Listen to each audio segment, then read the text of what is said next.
आज हम उस भाव में प्रवेश कर रहे हैं जिसे वास्तविक ब्रजधाम कहते हैं, वृंदावन कहते हैं, जिसे वास्तविकता में कृष्ण की नगरी कहते हैं, जिसे गोविंद की नगरी कहते हैं। वो गोविंद की नगरी कौन सी है? गोकुल, वृंदावन, मथुरा, ब्रजधाम। ये पूरा श्री ठाकुर जी का क्षेत्र है, 84 कोस का। 84 कोस की परिक्रमा देने गए हो कभी?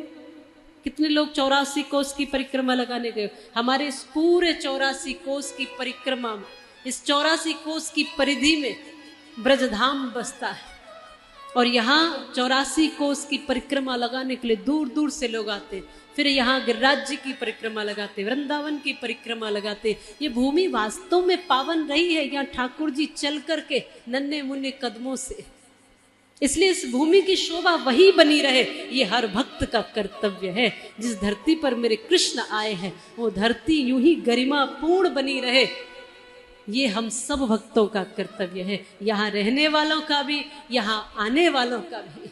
यहाँ से जब कोई जाए तो ये कहे वाह क्या आनंद आ गया, ब्रज के लोग कितने अच्छे हैं। हमारा प्रयास ये होना चाहिए कि ब्रजवासी कितने अच्छे हैं, ब्रज के लोग कितने अच्छे हैं, वृंदावन के लोग कितने अच्छे हैं। और जब आप बाहर से आओ यहाँ पर तो यहाँ के लोगों को ये अनुभव हो कि कितने सुंदर भक्त, कितने अच्छे भक्त इस नगरी में आते हैं। अरे वो भी कह पाए कि कान्हा जी के भक्त कितने अच्छे हैं। ऐसा अपना व्यवहार, ऐसा अपना स्वभाव बनाकर आइए। ये वो धाम है जहां द्वापर में भगवान श्री कृष्ण ने मैया यशोदा के आंचल को और उसकी पावन छांव को महसूस करके सब ब्रजवासियों को प्रेम बांटा है।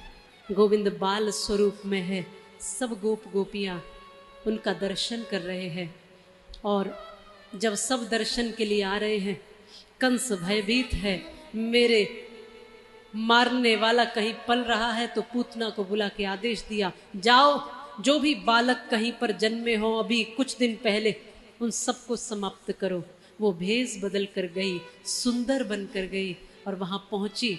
जा करके सब गोपियां लेकर गई मैया यशोदा के यहाँ। और मैया यशोदा भोली भाली, उन्होंने मैया यशोदा ने लाला को दिया और ये स्तनपान कराने लगी।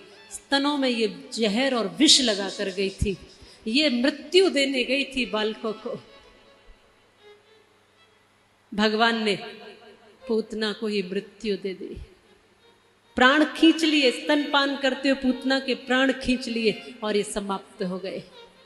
पर सब ब्रजवासी सावधान हो गए। इसी श्रृंखला में भगवान शिव भी भगवान श्री कृष्ण के बाल स्वरूप का दर्शन करने आए, लेकिन वो यूं ही चले आए, उन्होंने अपना भेष नहीं बदला।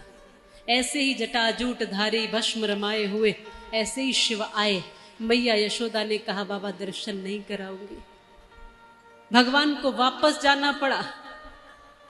ये कहते हुए ठाकुर जी कोई लीला करो और अपनी सूरत तो दिखाओ, इतनी दूर से आया हूं। तब ठाकुर जी ने थोड़ी लीला की और वो रोने शुरू कर दिए। जब भगवान रोने लगे बार बार तो भगवान श्री कृष्ण को रोता हुआ देख करके सब गोपियां मैया परेशान हुई और कहती लाला को नजर लग गई। और किसकी नजर लगी? वो बाबा की नजर लगी है, तो बाबा को बुला के नजर उतरवाओ। इस बहाने से शिव जी को दर्शन करने का अवसर मिला और बाबा को बुलाया और शिव जी ने लाला के दर्शन किए। ये भगवान की बाल लीला की बहुत आनंदमयी कथा है। और इस लीला से हमें यह सीखने को ही मिलता है कि हम जब भी भक्ति पथ पर बढ़ें, भगवान के दर्शन की ओर आए, तीर्थ में आए, धाम में आए, भजन के रास्ते पर आगे बढ़ें, जब भी हम भक्ति पथ पर आगे बढ़ें तब निश्चित रूप से ये याद रखना कि पूतना की तरह बनावटी बनकर जाओगे तो कृष्ण नहीं मिलेंगे। शिव की तरह जैसे हो वैसे होकर जाओगे तो कृष्ण मिलेंगे।